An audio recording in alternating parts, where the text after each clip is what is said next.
Dinner tonight is going to be chicken fried rice. I got some broccoli right here that I've been chopping up in my chopper. Yum. And then I'm going to slice up my cabbage so I can start adding the cabbage to this as well. The cabbage, I'm actually going to use this slicer, so I'm going to trade it out. It's more for me to wash, but that's okay. But that's enough broccoli because it's just going to be my husband and me because my son won't touch it. And as you can see, I have to cut the cabbage down so it'll allow me to chop it, but it's okay. It'll be delicious. There again, we are making the chicken fried rice. Okay, I got a bowl because we're going to pre-make the sauce that's going to go over the chicken and the rice. And in this pan, I have a tablespoon of butter and about 1/4 of a yellow pepper and a red pepper and about 1/2 of an onion. And then, of course, we got the broccoli and cabbage that we chopped up earlier. That's going to get added a little bit later. I'm not cooking anything yet. We're going to make the sauce first. Chicken is defrosting. So it calls for a 1/2 cup of water. I used the measuring cup roll and got a 1/2 cup of water. We're going to go ahead and put that in there. It calls for oil as well, but I'm not going to do oil. And then 2 tablespoons of soy sauce, which here's the soy sauce.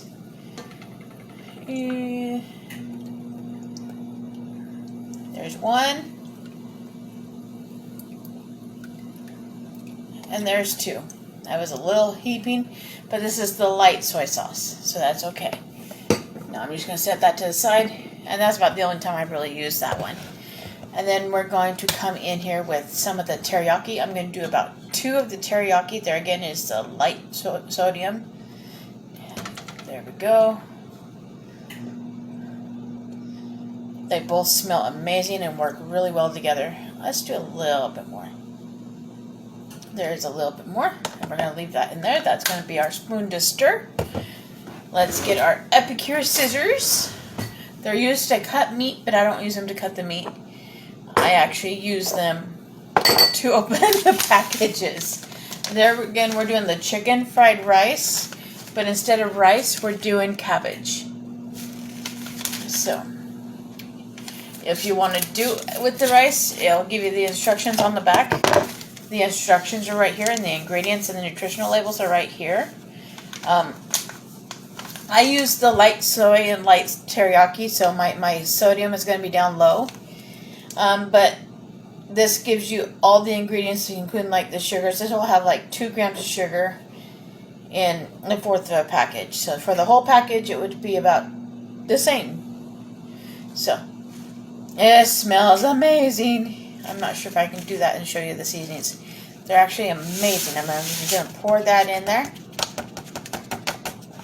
And then this gets added into everything after I pretty much fry up the cabbage and cook the chicken.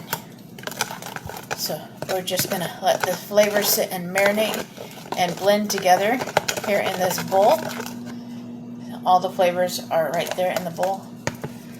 And I'm just using the Epicure measuring spoon, which I find absolutely amazing. You got the tablespoon, also, and 1/2 of it's a teaspoon. It's a flat on one side for a leveler. You got the tablespoon and the teaspoon. It's a multi-purpose, and I absolutely love it. I use mine constantly. And don't get me wrong, I do have other measuring spoons. I have so many different styles of measuring spoons. I even have, look at, so many styles of measuring spoons. But what do I go for? I go for this one, even when I'm baking and cooking. So, now we're going to let this sit and marinate off to the side and let it do its thing. Once the chicken is done, it's going to go in the frying pan with a little bit of garlic and maybe a dash of soy and the teriyaki, even though it's right here as well. Because you want your chicken to have flavor as well, not just the sauce. And then in the pan where I've got the peppers and onions, I will throw in the cabbage. Actually, I can do that now. So move that to the side. I'm not going to start it cooking quite yet, but I'm going to pour it in here. So we got our peppers, onions, and a tablespoon of butter. We're going to add our cabbage and our broccoli. And it looks like a lot. I'll show you. It looks like a lot, but it's going to cook down and wilt down. So you're going to have a delicious delicious meal here. And I'm just going to kind of mix everything in through together. And then it's going to cook and meld down, and it's going to be absolutely amazing. So we will start that cooking here in about 20 minutes-ish, and we're going to wait for the chicken to finish. And I'm just going to cut the chicken into bite-sized pieces and cook it with garlic and a little bit of each of the soy and teriyaki. There's our chicken. Okay, now this is the pan for the chicken. We got our garlic. Yummy. Oh, that smells so good. Garlic, I cook with garlic a lot. I love garlic. I'm going to use a half a tablespoon. There again, not using the full tablespoon. We're using half. So there is our seasoning in the pan. I'm going to put that back in the sauce. I washed it first because you don't want too much. So there again, that was the roasted garlic. You can get the roasted garlic aioli, or you can get the red pepper garlic. I love all three. They're all three amazing. Now we're going to come in with the low sodium teriyaki. We're going to go dash, dash. And then we're going to do the same with the soy. Dash, dash. And now that's going to get set off to the side. I'm going to pull out my knife. This is not an Epicure knife. This is just a knife that I like to use to cut the chicken with. And cross our fingers. I don't cut myself. Let's cross our fingers. So I got chicken tenders, and I got chicken thighs. I always stick with the leaner and softer meats when I go to cook something like this. And then I cut the tenders in half, and then that way you get like bite-sized pieces. So you want the perfect bite-sized pieces. But it's up to you. You can even actually cook it all the way through and then shred it. But this is just how I do it. Okay, and then you get like with the tenders, you get like that piece that has like that vein going through it. I cut the vein off. That piece right there didn't have the vein at all. It had already fallen off. So, and this one is a small one, so I'm just going to cut it like I normally would. Okay, there's that. And then there's another tenderloin. We're going to cut that vein piece off. Cut it in half. And then just cut. So basically you just want bite-sized pieces. And as you cook it, depending on the size that you cut them, they will shrink down as you cook them as well. Most people don't realize that with chicken or any type of meat. As you cook, and just like with the vegetables, they'll wilt down as you cook them. So I'm just going to continue to cut these, and then I'll get these going on the stove. And when dinner is about ready to put everything together in one, I will come back and show you, show you just what I do. Okay, I have the cabbage started wilting down, and I have the chicken cooking on low. This side right here gives you instructions on how to make it with the rice. And as you see in the picture, they have like cabbage in the picture as well. This is how I've always done it. I've always left the rice out. And you get instructions on how to make it, and you get the list of ingredients. For those interested, it has garlic, organic coconut palm sugar, organic tamarind powder, organic soybeans, organic apple cider, a little bit of vinegar powder, chives, ginger, inactive nutritional yeast, and a little bit of chilies.